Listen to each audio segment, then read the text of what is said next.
I am Leisha McKinley-Beach, and I'm so delighted to introduce you to my podcast, Thought for the Day. This podcast will focus on encouraging you on your life's journey. Each of us will face crossroads and transformations on this journey, and my affirmation is that this podcast will provide you with the tools to help you live your very best life.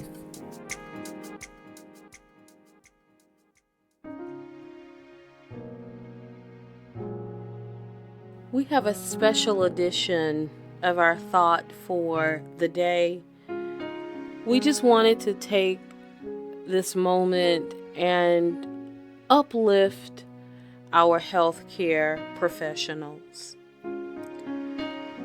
We all know that the world has been shaken by COVID-19, also known as the coronavirus. And I must say that as a public health strategist myself, the virus has shaken me to my core. But also as a believer in someone greater than myself, I am reminded that God will never leave us. He will never forsake us. In the past couple of weeks, I have been reminded, I have seen the evidence that this statement is true from the display of commitment, dedication that we have seen from our healthcare community. From every doctor, every nurse practitioner, every nurse, every CNA, RN, LPN, every housekeeper, every volunteer, every security officer that remains dedicated to our health service, we say thank you. Now we know that it has not been easy to serve. We know that some are serving without the necessary gear that they need. Some are serving and they've taken on extended hours.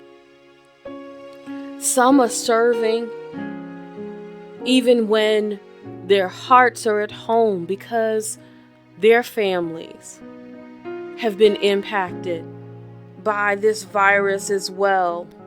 But yet they continue to come and to give of their expertise. And to that we say thank you.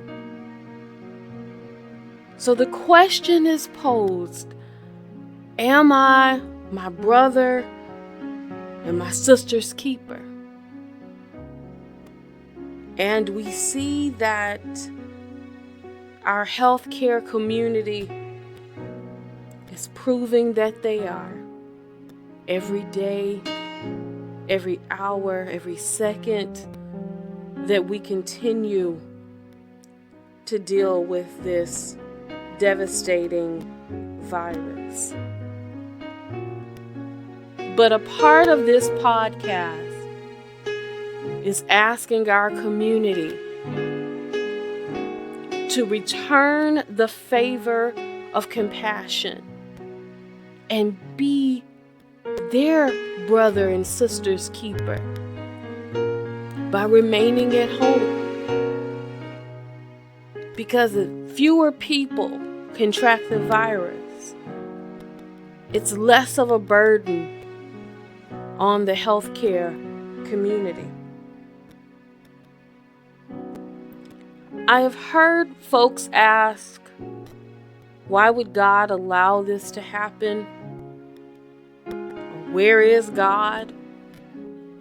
Or even what message does it send to the public when places of worship, faith institutions have closed their doors on Sunday mornings?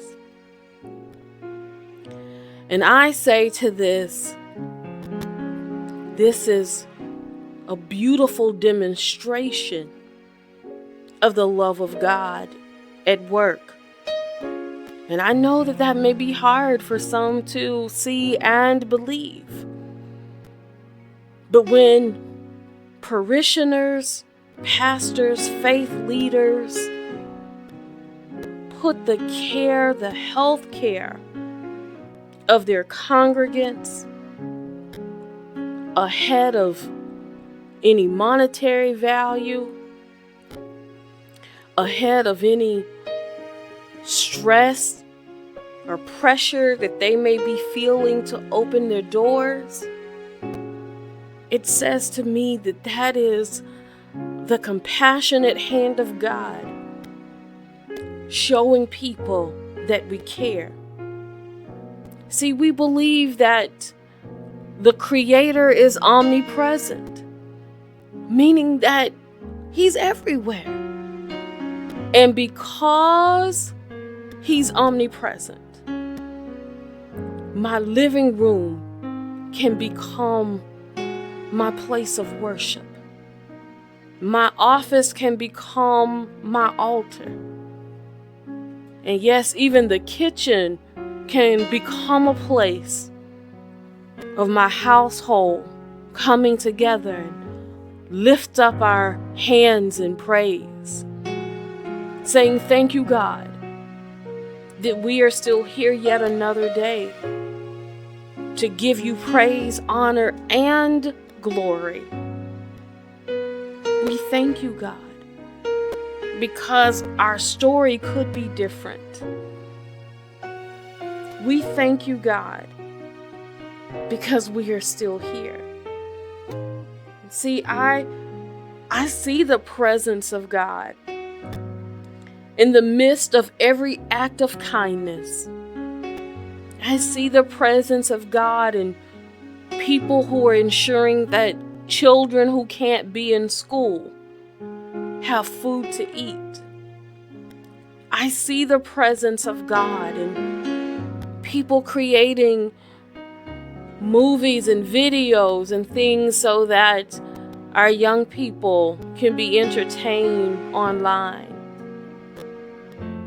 I see the presence of God when I see Bible studies and prayer groups of less than 10 coming together and reminding us to keep the faith, to keep the hope, to keep believing that this too shall pass.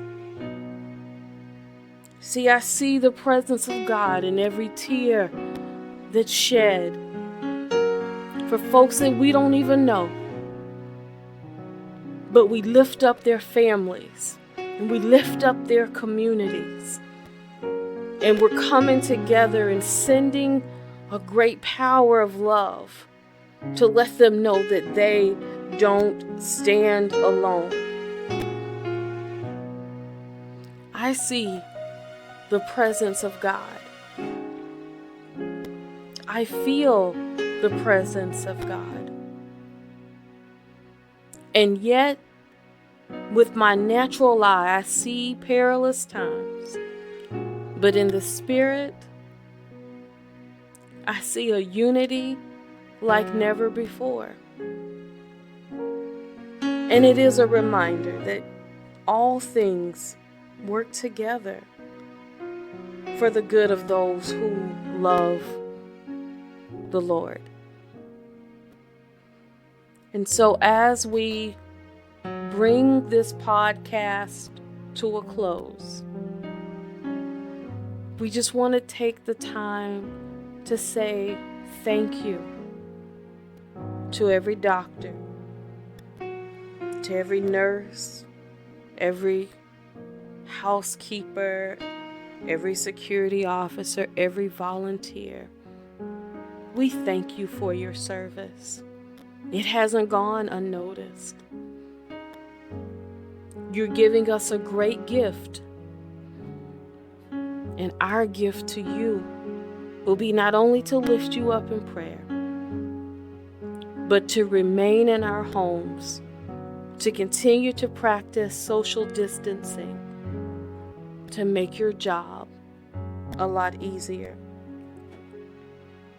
This week, if you know of healthcare workers that may be your neighbors or members of your places of worship, maybe in your family, take the time to do something kind for them, to let them know that you appreciate them.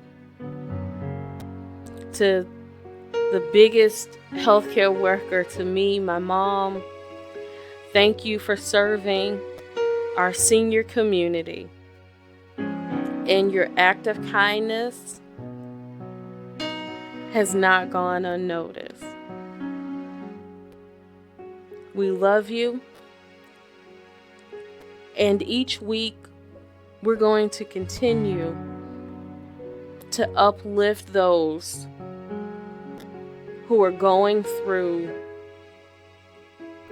this virus, who are serving, who are motivating, who are inspiring. We want to bring those messages to you.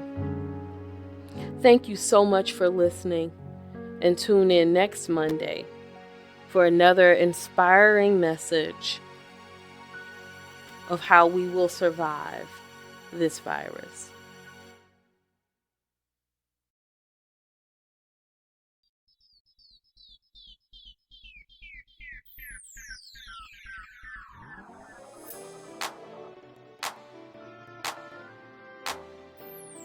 Need inspiration between each podcast?